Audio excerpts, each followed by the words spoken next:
پڑھا الف لام میم ذالک الکتاب لا ریب فیہ ھدی للمتقین الذین یؤمنون بالغیب ویقیمون الصلاۃ ومما رزقناہم ینفقون، کہ جو تمہیں یعنی الذین یؤمنون بالغیب ویقیمون الصلاۃ ومما رزق، جو آپ کو رزق دیا اللہ تعالیٰ نے اس کو اللہ کے راستے میں خرچ کرتے ہیں۔ اب رزق کی ڈیفینیشن اگر ہم عربی کے اندر دیکھیں نا وہ بڑی واسٹ ہے، یعنی رزق کی ڈیفینیشن ہم تو یہ لیے کہ پیسے ہیں اس کو خرچ کرنا نہیں، رزق کی ڈیفینیشن ایک بڑی واسٹ ہے۔ رزق کی ڈیفینیشن یہ ہے کہ اللہ تعالیٰ نے ہم کو جو صلاحیت دی ہے وہ اس کے راستے میں خرچ کریں۔ اب میں قتال تو نہیں کر سکتا نا، کیونکہ ہم ایک مسلم کنٹری کے اندر بیٹھے ہوئے، ایک مسلم کنٹری کے اندر۔ اب میری ذمہ داری کیا ہے؟ بینگ اے مسلم میری ذمہ داری کیا ہے کہ میں اللہ کے راستے میں جہاد کرنے کے لیے میں کیا پیش کروں؟ میں ایک اچھا رائٹر ہوں، میں لکھنے کی صلاحیت اللہ کے راستے میں پیش کروں، میں ایک اچھا ڈیبیٹر ہوں، میں اپنی زبان کو اللہ کے راستے کے اندر لگاؤں، میں ایک اچھا مینیجر ہوں تو میں ہر وہ کام کروں جو اللہ تعالیٰ چاہتا ہے، جو اللہ تعالیٰ نے قرآن مجید کے اندر کہا ہے، جو نبی اکرم صلی اللہ علیہ وسلم نے کہا ہے۔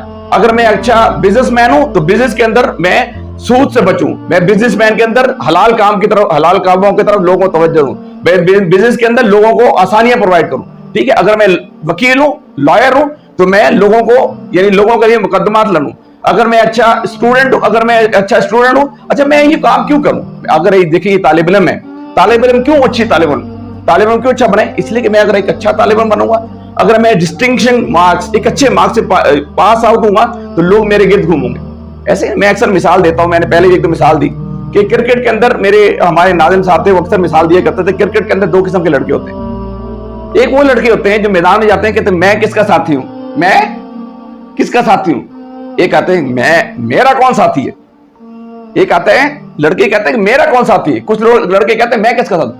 تو you should have a ability to, یعنی آپ کے اندر ایسی ایبلٹی ہونی چاہیے، ایسی صلاحیت ہونی چاہیے کہ آپ ایکسٹریم لیول، ایکسیلنس لیول پہ ہوں۔ آپ اپنے شعبے کے اندر ایکسیلنس پہ جب ہوں گے تو لوگ خود بخود آپ سے رجوع کریں گے۔ اچھا آپ ایکسیلنس پہ کیوں جانا چاہتے ہیں؟ اس لیے جانا چاہتے ہیں کہ میں کچھ ڈیلیور کروں، دنیا کے اندر میں کچھ ایسا کام کر جاؤں کہ لوگ جو نا میرے طرف آئیں۔ کیوں آئیں؟ کہ میں اللہ کے دین کی دعوت کو لوگوں تک پہنچانا چاہتا ہوں، میں اللہ کے دین کی دعوت کو، نبی مہربان صلی اللہ علیہ وسلم کی دعوت کو لوگوں تک پہنچانا چاہتا ہوں، ٹھیک ہے۔ ایک اچھے ایڈمنسٹریٹر کیوں بنے، یہ اچھے کیمیکل کے کیوں بنے، آپ اچھے میکینیکل کے کیوں بنے؟ ہر شخص یہ چاہتا ہے کہ میں ایکسٹریم لیول پہ جاؤں تاکہ لوگ میرے گرد آئیں گے تو میری بات کو سن۔ اب یہ دیکھیے کہ اس نے ایک ایکسیلنس کا ٹارگٹ اچیو کیا، ٹھیک ہے۔ ایک بندہ بیچارہ کوئی اچھا یہ خاکروب ہے، صفائی کرنے والا، وہ ایک بہت بڑی پتے کی بات بھی کر رہا ہوگا نا، لیکن اس کی بات لوگ اول تو آئیں گے نہیں، اور سنے بھی کیا یار اس جاہل کو کیا پتا، حالانکہ وہ دین کی بہت بڑی بات کر رہا ہے، بہت عظیم الشان دعوت آپ کو پیش کر رہا ہے، لیکن لوگ اس لیے